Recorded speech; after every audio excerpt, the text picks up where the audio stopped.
નાદમારો કરવામાં આવશે, એની સાથે સામાજિક કોઈ વ્યવહાર કરવામાં નહીં આવે।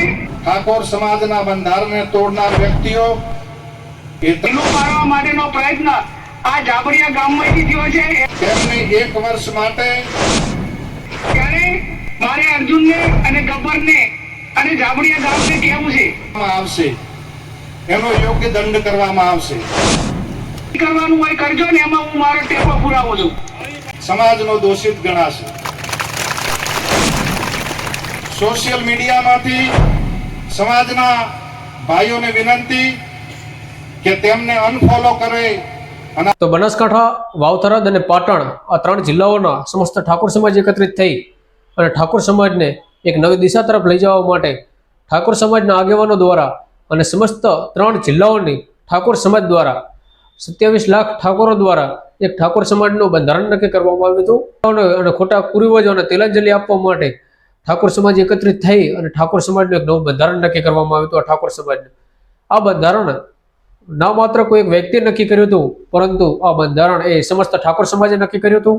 ત્યારે આ ઠાકોર સમાજના બંધારણનું બનાસકાંઠા જિલ્લાના ડીસા તાલુકામાં આવેલ જાબડિયા ગામે ઠાકોર સમાજના બંધારણનું ઉલ્લંઘન થયું અને જે ડીજે લાવવા પર સંપૂર્ણપણે પ્રતિબંધ મૂકવામાં આવ્યો હતો ઠાકોર સમાજ દ્વારા, છતાં પણ એ સમાજના કલાકારો દ્વારા ડીજે લાવી ડીજેમાં વરઘોડો કરી અને તેઓએ આ સમાજનો નિયમ તોડ્યો, સમાજના બંધારણનો નિયમ તોડ્યો।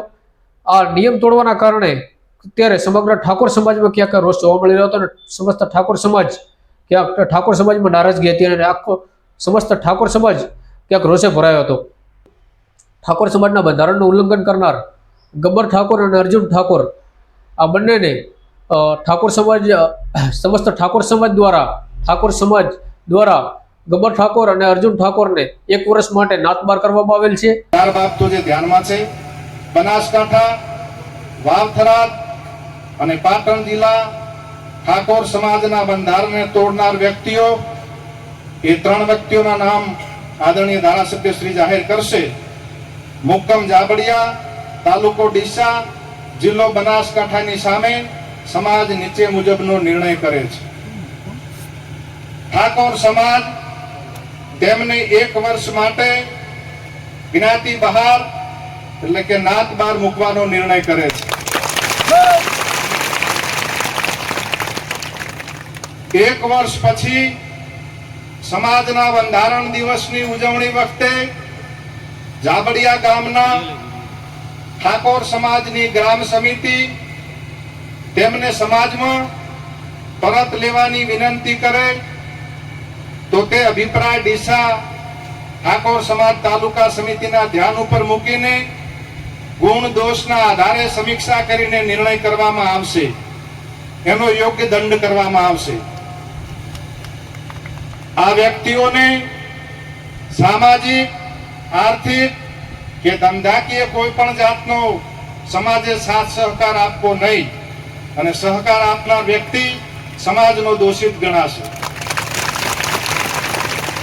સોશિયલ મીડિયામાંથી સમાજના ભાઈઓને વિનંતી કે તેમને અનફોલો કરે અને આ પવિત્ર કાર્યમાં સહકાર આપે। આ 4 બાબતો હતી। માન્ય આગેવાન શ્રીઓનું સૂચન હતું એ મેં આપની સમક્ષ મૂક્યું છે। આપણા રાયકનજી આ બધા વરિષ્ઠ આગેવાનો ભેગા થયા છે, ત્યારે એમને સમાજની ચિંતા કરીને પોતાનો અમૂલ્ય ટાઈમ કાઢીને જેણે પણ જે બંધારણ કર્યું હતું એ બંધારણનો ભંગ કરીને આજે તમે એમ સમજો કે ભાઈ અર્જુનને અને ગબ્બરને બંનેને ખબર હતી કે સમગ્ર 3 જિલ્લાના ઠાકોર સમાજે સાથે મળીને આ બંધારણ બનાવ્યું છે અને એ દિવસે જાહેરમાં એવું કહેવામાં આવ્યું હતું કે આ મુદ્દાઓનો કોઈ પણ ભંગ કરશે તો એને નાદમારો કરવામાં આવશે, એની સાથે સામાજિક કોઈ વ્યવહાર કરવામાં નહીં આવે અને જ્યાં સુધી માફી નહીં માંગે ત્યાં સુધી જે ગામની કમિટી હોય જાબડિયાની એ જે કહે એ પ્રમાણે કરવાનું રહેશે। ત્યારે મારે અર્જુનને અને ગબ્બરને અને જાબડિયા ગામને કહેવું છે કે આ સારું બંધારણ બનાવ્યું હતું અને બીજા સમાજે જેને પણ બાકીના 5 સમાજે બંધારણ બનાવ્યું એમાં ડીજે નો ઉપયોગ કોઈ પણ પ્રસંગોમાં ના કરવો એ ઠાકોર સમાજે તો રાખ્યું, પણ તમામ સમાજોએ આપણા સમાજનું અનુકરણ કર્યું અને આપણા સમાજનું જે બંધારણ બનાવ્યું છે સારું બનાવ્યું છે, એટલા માટે બીજા સમાજે પણ એ પ્રમાણે બંધારણ બનાવ્યું. તો આજે એ ઠાકોર સમાજને એકને નુકસાન નથી કર્યું, બાકીના 5 સમાજો કે 6 સમાજો જેને પણ બંધારણ કર્યું હતું એમનું પણ ક્યાંક ને ક્યાંક મનોબળ ઢીલું પાડવા માટેનો પ્રયત્ન આ જાબરિયા ગામમાંથી થયો છે, એમને કર્યો છે. એ સમાજનો દ્રોહ કર્યો છે.